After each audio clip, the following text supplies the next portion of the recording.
Hey everyone, how's it going? I know it's been a second. I know I also say this every single time. I thought today it'd be nice to go over some like some tips and examples for how to deck build in your Vendetta Prerifts.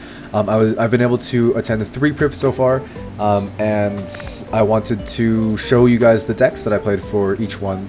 The first one I went 3-0, the second one I went 2-1, and the last one I went 2-1. I don't think it's super representative. But we can talk about it a little bit more once we get to the actual examples for the decks themselves. The pre-rift format is pretty interesting. It's very tempo-y. It's really easy to break boards. It's really difficult to hold boards. Unless you're playing exactly Shen, it's extremely difficult to hold points. So making sure you maintain point tempo and play aggressively, and making sure you're keeping units alive so that you can conquer as many times as you can on your turn. Seems to be the best way to be approaching this pre-rift meta so far.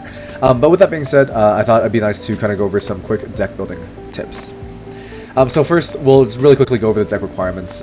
So you're allowed to have up to 3 domains into your deck, and then 25 main deck cards. So it's 24 main deck cards in a chosen champion, or 25 main deck.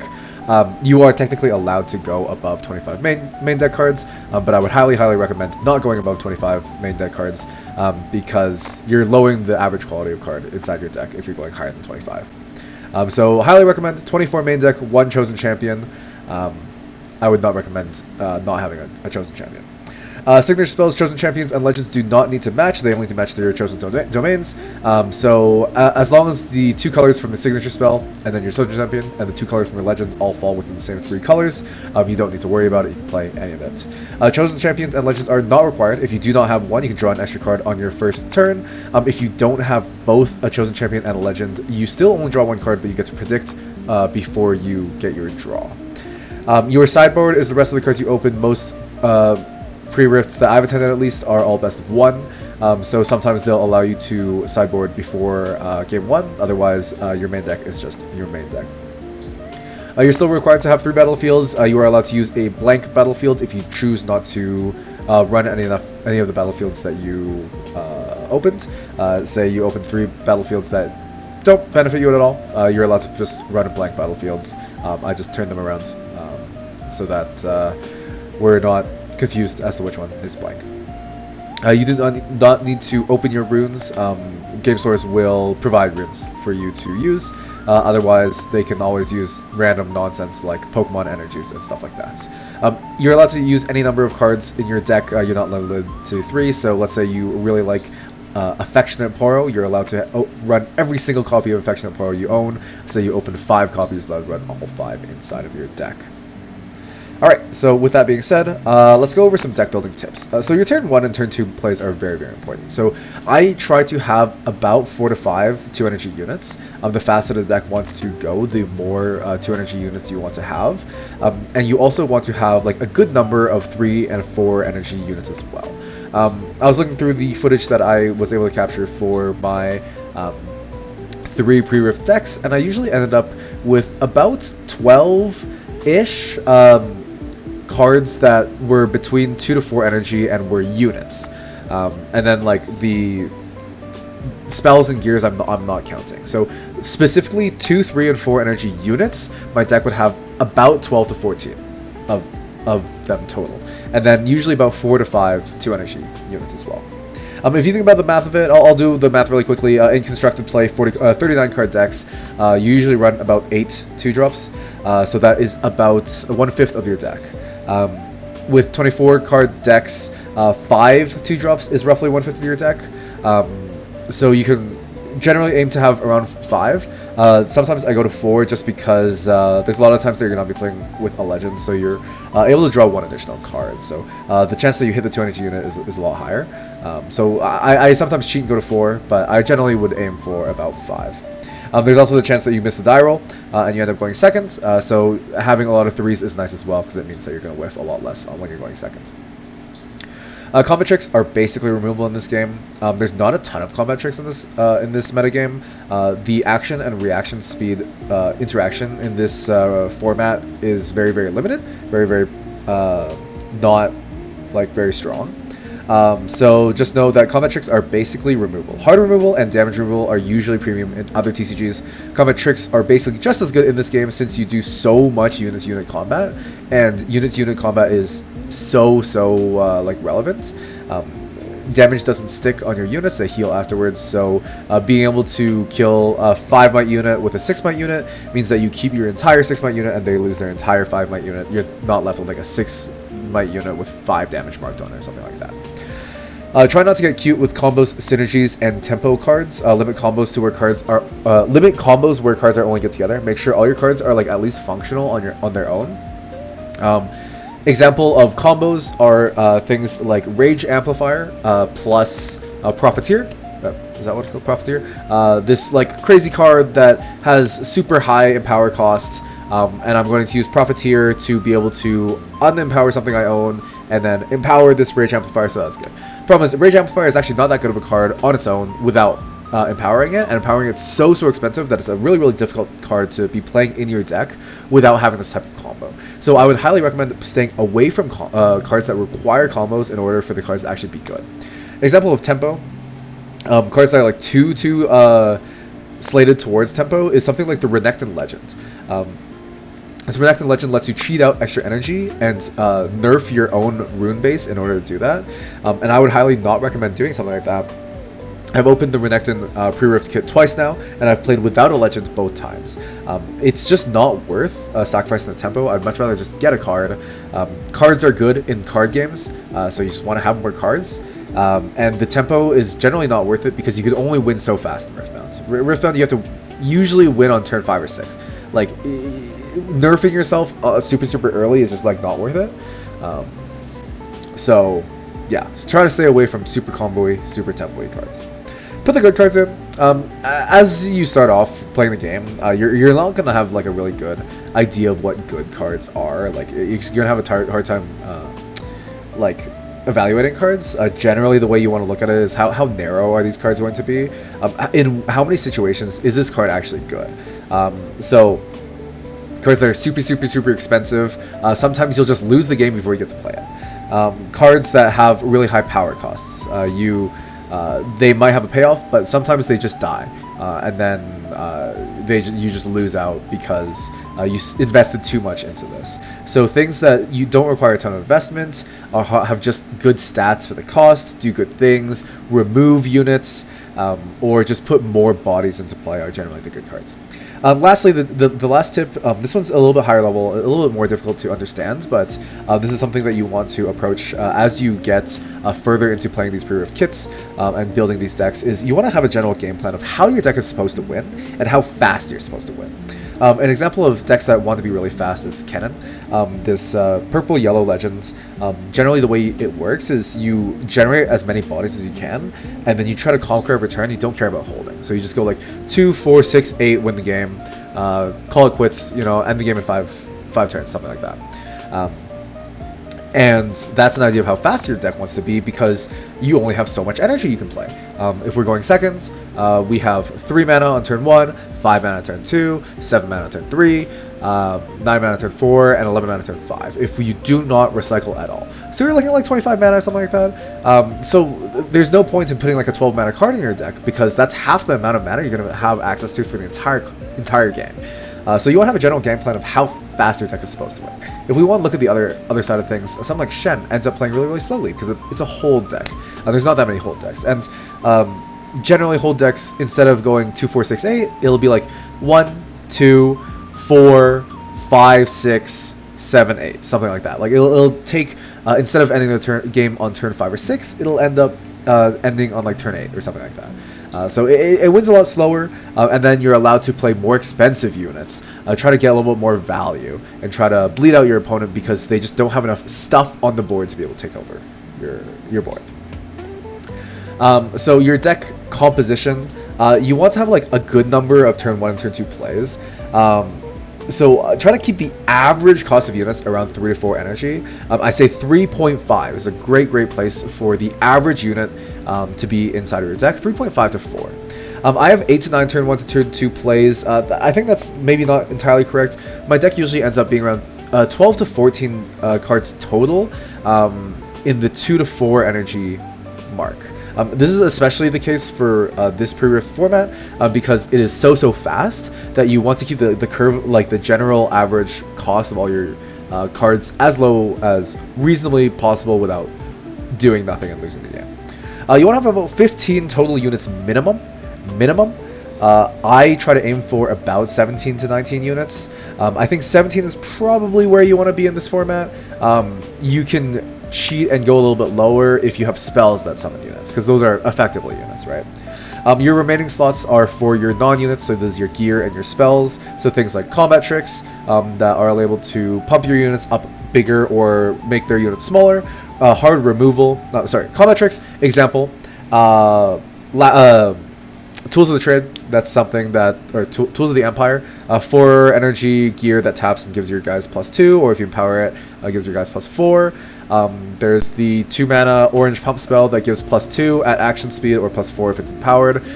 These are types of combat tricks that you're really happy to have in your deck, and other like blue shrink spells and stuff like that. Things like removal, Lacerate is a really good card. It's 2 and a yellow. You can disempower something and then kill it with 3 or less might. And then the bounce back to hand thing, 3 and a power, returning it to the hand. If it's 3 or less, banish it instead. Very good. Removal, very good. Combat trick, extremely good. And then you have card draw as well. So generally don't want to have too much card draw in this format. It's a little bit too fast to have a lot of card draw. If you're investing a ton of resources into drawing cards, what ends up happening is you end the game with 6 cards in your hand and you lose. So it's better to just curve out, play every card in your hand, and then win the game on the turn that you play your last card, versus having a bunch of cards in your hand and losing the game. So try not to have too much card draw. It's very enticing, obviously, in this card game to draw more cards, but you do want to limit that a little bit because you do lose relatively quickly in this format specifically because of how easy it is to conquer and how difficult it is to hold.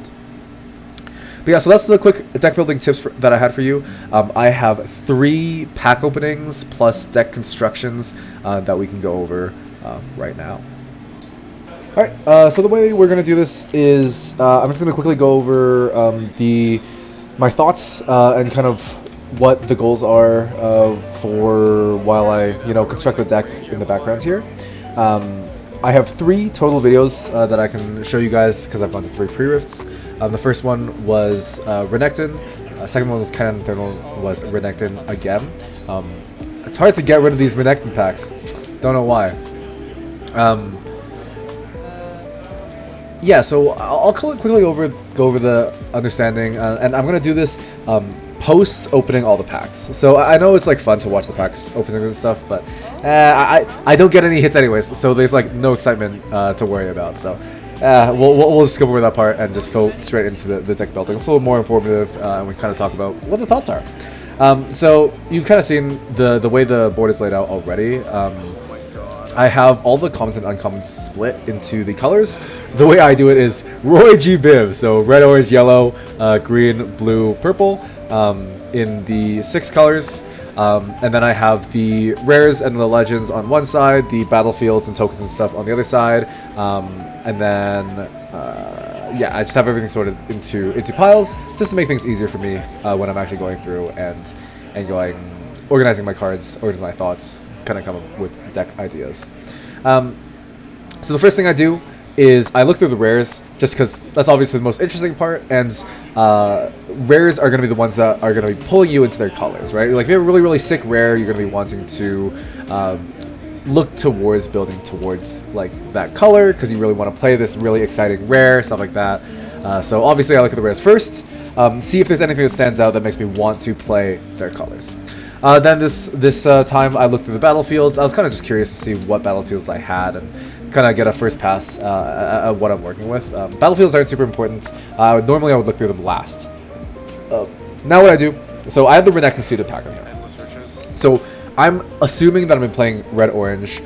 So now what I do is I look through the other 4 colors and determine what third color that I want to play to accommodate my deck. Part of that is what color best suits the game plan that I expect myself to be going towards. And kind of the vibes that I got from opening the packs is it seems to be slightly slower, mid-rangey Renekton that wants to get onto the board, put a ton of might onto the board, and just never run out of steam and just keep going, keep going, keep going. So I wanted to have a color that could kind of support that idea. Yeah, so this is really long ago, but we were looking at the rares. I have pretty much a couple decrees. I have Rage Amplifier, and the one epic that I opened was Endless Riches, which is 5 in a power. You exile your trash in your hands, and you burn 7, and then you can play cards from your trash and you skip your draw phase. This is a card that I want to be able to play. It's a really exciting card. It basically means that I don't need to run any card draw in my deck.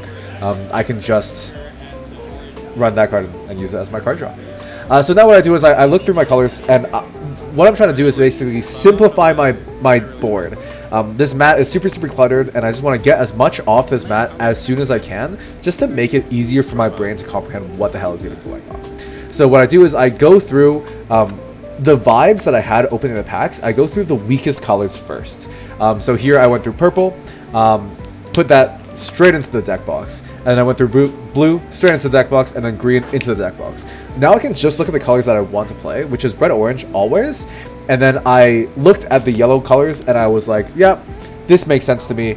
I'll play these supporting cards to help construct the deck and have it be good. Now I'm looking through the orange cards to see what kind of support I'm looking at. Generally, what I'm looking for here is positive combat trick interactions.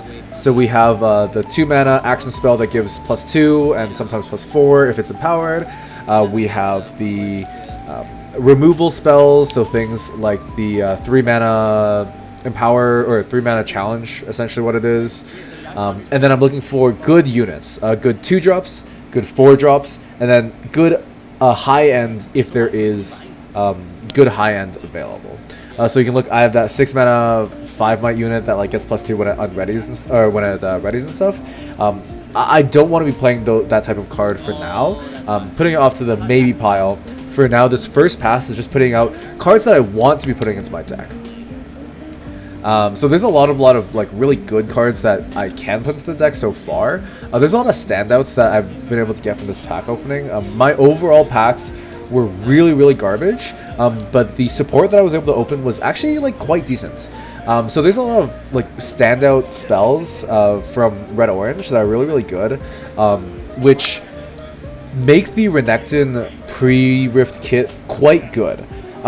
Even though the Renekton Legend is unplayable and the Renekton unit is like pretty bad, you can usually justify going to these colors because there are some really good cards. So notably, the 2 mana pump spell, the 3 mana challenge, the perfect execution, the 3 in a red, regulate something, give it assault 3 and has flow for the same cost. That card is extremely good. Tools of the Empire is a really good card. It helps you just fight over whatever you want, so you can develop like negligible bodies into your board. Like as long as you have bodies, it doesn't matter what size they are in your base. You can basically always conquer on your turn, which is really good.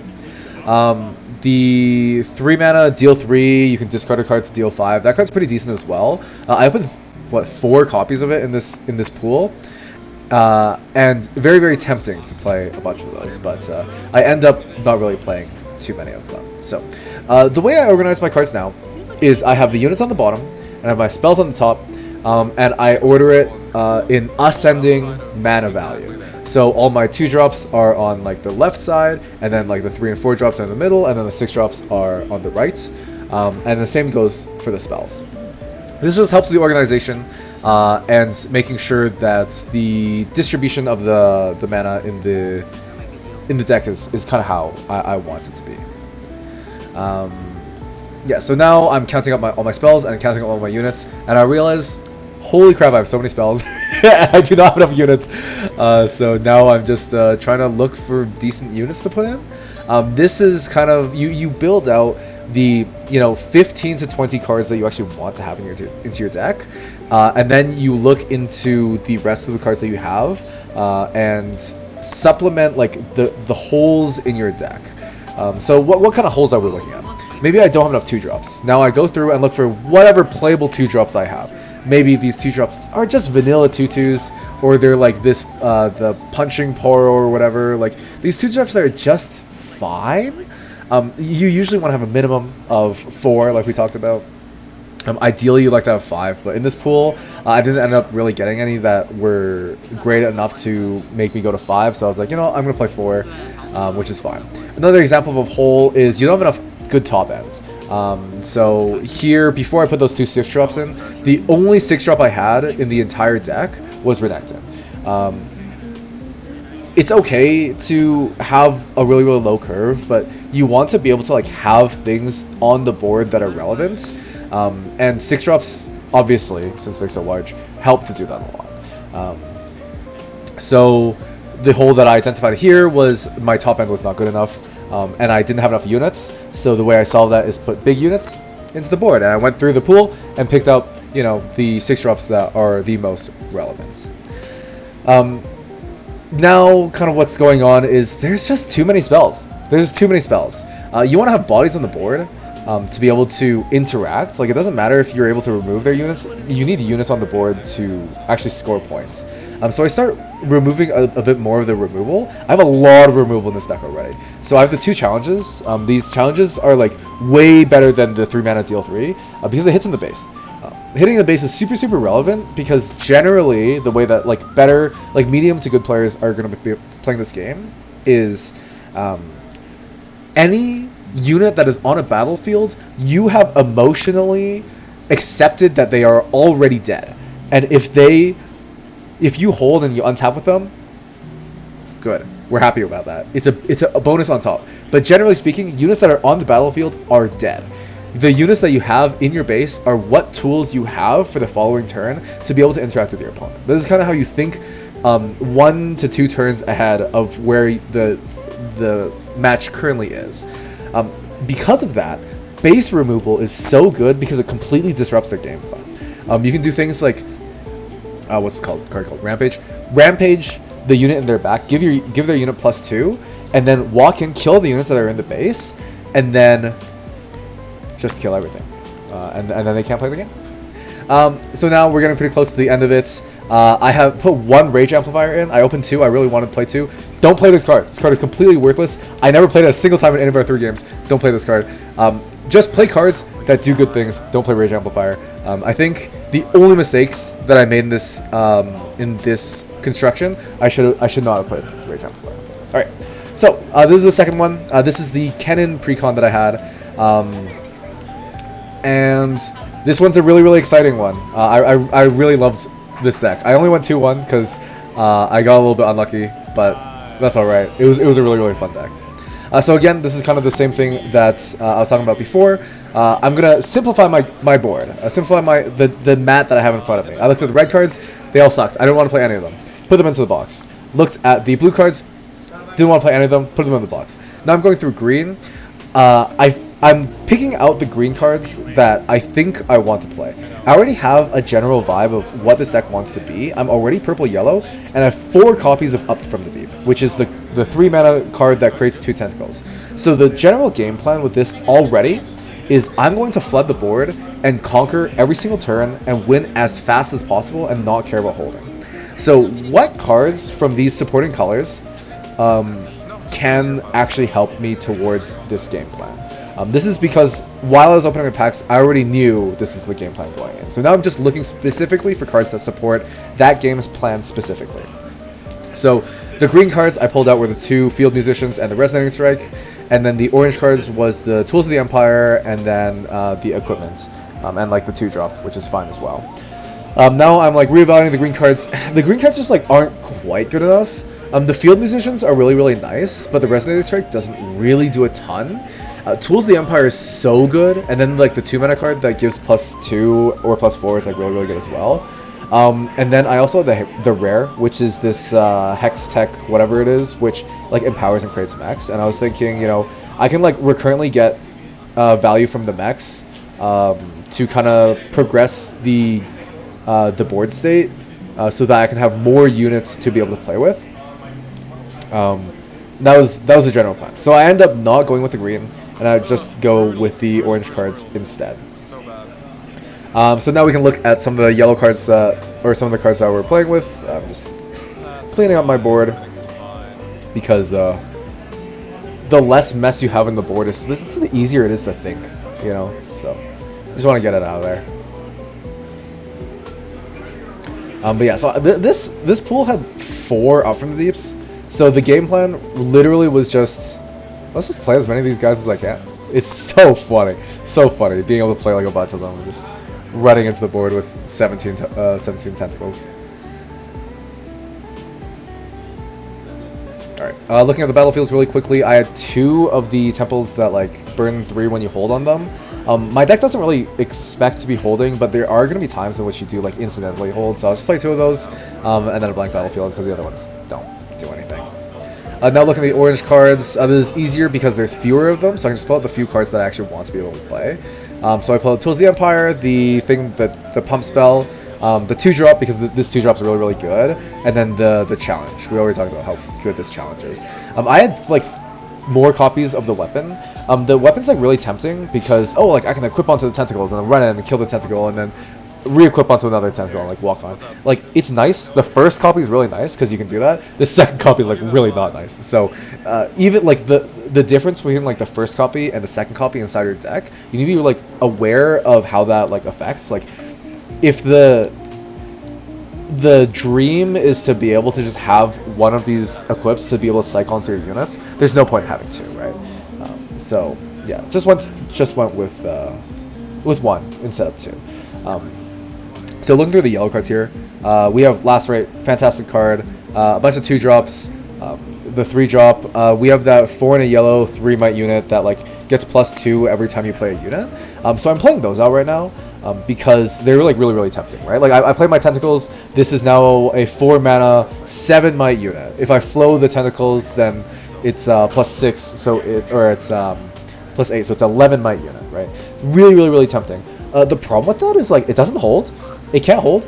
So it's kind of only playable when you're going from 6 to 8. Other than that, it like kind of sucks. So I pulled like, I think I pulled all 3 of them out into the board, and I ended up only running 1. The one that I did play, like it did play relatively well. Like it was fine. It won me a game, but it also didn't really help me in another game. It's like a nice card to have if you have Kennen in the Champion Zone, because you can hide it and then play it on your opponent's turn. So this is actually a 5 might unit instead of a 3 might unit. So it's like kind of okay. The more hidden cards you have, the slightly better it gets. Yeah. So I'm kind of looking through, trying to fill out the numbers a little bit. Generally, the way I filter it out is obviously I have the cards that I want to play in front of me, kind of fans out by their mana cost and by their type and stuff. And then I have like a no pile and a maybe pile. The no pile, just like everything gets relegated, everything that's just garbage gets put into there. And then the maybe pile is kind of where I go when I'm at like 20 cards and I need to fill in the numbers. I go into the maybe pile, and you know it's like when you like look into the fridge and you like don't find anything that you want, and then you lower your standards and you reopen the fridge. You know, it's kind of like that. So your standards like slowly get lower and lower and lower for your 23rd card, your 24th card, your 25th card. And this is why we don't play 26, 27 cards in your deck, because the average quality of cards goes down as you put more cards in your deck, because you've put the good cards into your deck already. So just play with 25 cards, right? So yeah. Here I'm looking through, so you might notice that like the tentacles, they're spells, but I put them in with the units because functionally speaking, they are units. Like they don't do anything other than summon units. So I just like have them in the units section. So it's a little bit easier for me to figure out how many 2-drops I have, how many 3-drops I have, which in this case I have literally infinite 3-drops essentially. Yeah, so looking here, I have like not a ton of spells. So the general game plan here is Tools of the Empire, and Tools of the Empire helps pay off the tentacles because your tentacles go to 5, which is quite large. The weapon pays off tentacles because you get to re-equip it and go into tentacles. The dragon form pays off the tentacles because the tentacles get +4 essentially, and you can flow it, which is really nice. We have the 4 and a yellow 3 might unit that gets +2 each time you play a unit. This pays off as well because Obviously, I'm going to be playing Tentacles a bunch, so I'm going to make this larger and be able to conquer large battlefields with this. I think I got this unit to 15 might once, and it was not particularly difficult to get a 15 might. And then if you look on the far right side, we have the 5 and a yellow 5 might unit that if you have 2 units on a battlefield, you can pay it for 3 mana. This card is really, really good in like this specific deck. Like I think Shen is the only other color combination that you actually want to be playing this card. This one is because I have enough disposable units that I'm allowed to like, say like I run a 2-drop onto a point, I play the Tentacles and put like 1 Tentacle on there and then 1 Tentacle on my base, and then I can play this the 5 might unit into the base, and it converts into quite a lot of might, and then the 3 might on the battlefields can actually like be useful, you know? So it's like kind of good enough. And then the far right unit is like 5 might or 5 energy 4 might. When you play spells with flow, they get discounted by 2 to a minimum of 1. So all the Tentacles like become 1 mana, and the Dragon Form also becomes 1 mana. So it's like really, really good. It's kind of funny. Like I wouldn't really play it in any other deck except for this one, but it's like so incredibly good in this one as well. So right now, what I'm doing is I kind of have this base structure of my deck built out already. I'm deciding if I want to be playing the Kennen Champion or the Kennen Legends. Generally, I don't think the Kennen Champion is particularly good. I don't think the Kennen Legend is particularly good either. I think in this case, the Kennen Champion is actually kind of okay because of the ability to hide it, and the stun can be relevant as well. The Legend is like, originally I wanted to play it because the Assault 2 is quite nice, but I didn't. Thought I would rather have the card than the Legend, which hindsight I think it's fine. It's fine, but I ended up not playing it. As far as like mistakes in this deck construction, because I think it's still like pretty important to like think about the mistakes that you make. The mech construction gear, the 4 and an orange, tap to empower, and then 1 and a tap to disempower to create a mech. I think I'm not supposed to play that card in this deck. I think the 4-drop that you see in my hand right now is better. I think it's just better. The ganking is relevant. The size is quite nice. Like just having a 5 might unit is like another 5 might unit is like quite good. And the ganking is good because I can like full stack a battlefield and still have access to units to walk over to the other side.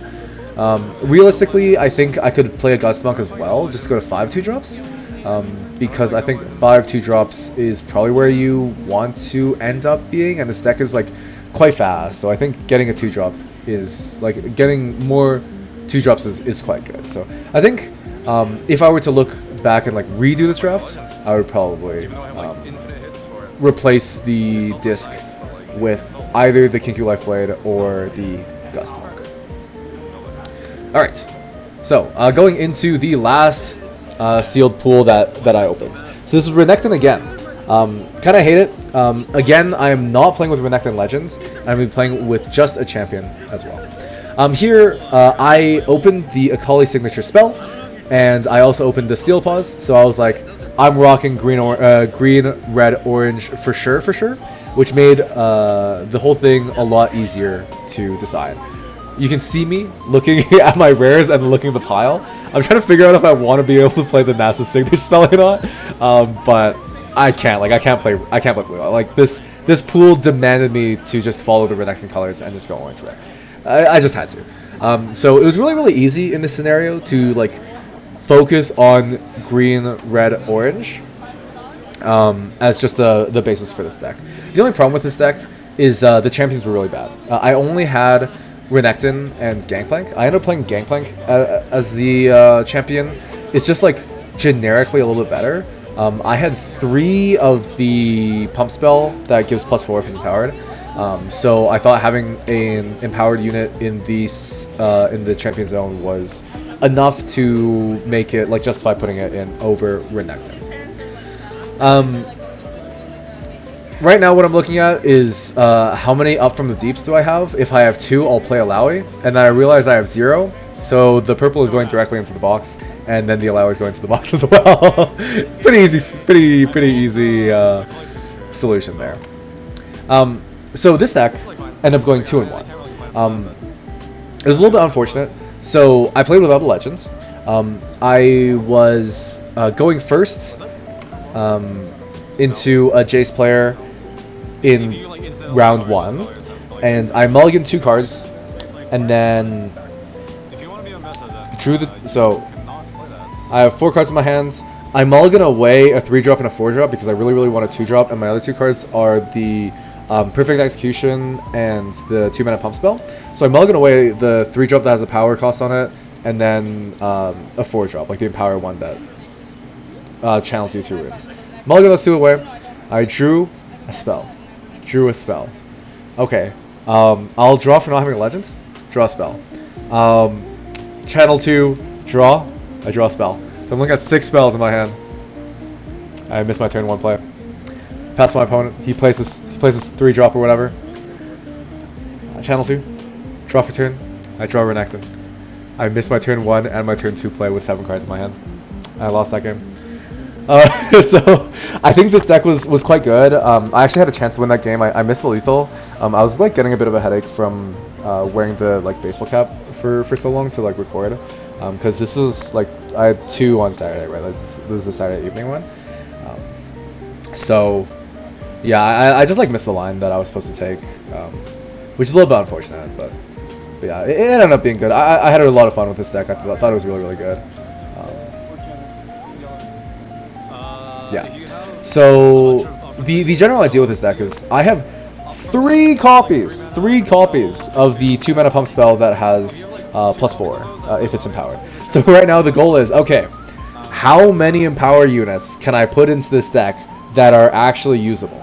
And the answer was all of them. I think all the green units I put into this deck had Empower on them, and then like most of the other cards had Empower on them. So few musicians didn't, and then the other 3 cards that I put in from green had Empower on them, and then most of the red and orange units that I had in my deck had Empower on them. So I was just like, I'm gonna min-max this Empower, and I'm allowed to go slightly slower because I'm actually allowed to hold with this deck. This is one of the only decks I've ever constructed in this format that is allowed to hold, and that's because number 1, I have Perfect Execution and Shuriken Flip, so I can actually move on to the other battlefield, and I have 3 copies of the buff spell, so I can actually get quite large. I had a 21 might unit in one of the games. Granted, I gave it +6 from the Indomitable Will or whatever it's called, like the 4-mana +6 card. But having 3 copies of the +4 means that you're actually allowed to hold, which is very impressive in this format. You're like not allowed to hold most of the time in this format. So I think now I'm just like looking to fill in the gaps. So what I've identified in this deck is I wanted more Empower units that were relevant. So what I'm looking at between right now, I think, is the 6-drop that empowers, that gets a Deflect and Assault 2, and the Poro. So the Poro is really tempting because it's a 2-drop, which is nice. Maybe if I had the Poro in here, I wouldn't have missed my 2-drop, and I would have actually been able to win round 1. But I end up playing 2 of the 6-drops that empower to go Deflect and Assault 2. Having the nice thing about this deck is that there are very few power costs, almost 0 power costs. So what that allows you to do is you get to just like develop medium to large sized bodies consistently in the later portions of the game, and just present a lot of might for your opponents to try and deal with, which is quite nice.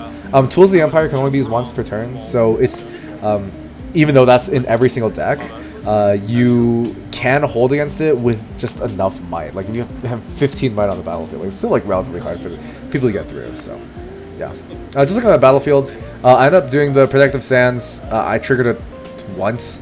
My opponents combined triggered it twice, so it was like not that good. And then I played a blank, and then the one where like combat starts, you get like the attack and defender each gets 1, and they're fine. They're fine. But yeah, so that's all the decks that I was able to construct for these Prerifts. They're a lot of fun. This format's like quite decent. I'm playing a 2v2 format tomorrow, which is exciting. Always a lot of fun.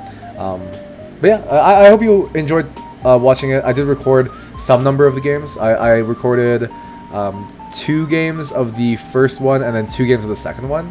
My battery life on this camera is like not fantastic, so I've been running out in game 3 for most of these, and then I was getting like a pretty bad headache for the second one, or for the last one, so I didn't have those. But if you guys are curious on watching those and seeing kind of how they go, yeah, I'm happy to put that video together. But yeah, thanks for watching. Hope you learned something. See you next time.